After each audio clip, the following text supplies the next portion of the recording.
抖在哪里？抖要按哪一个？抖应该是最下面那条。哎，抖了吗？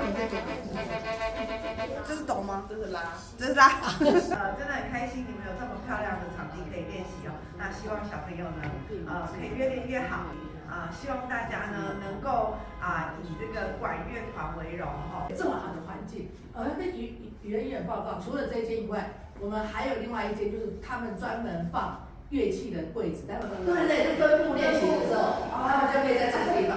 淡水国小。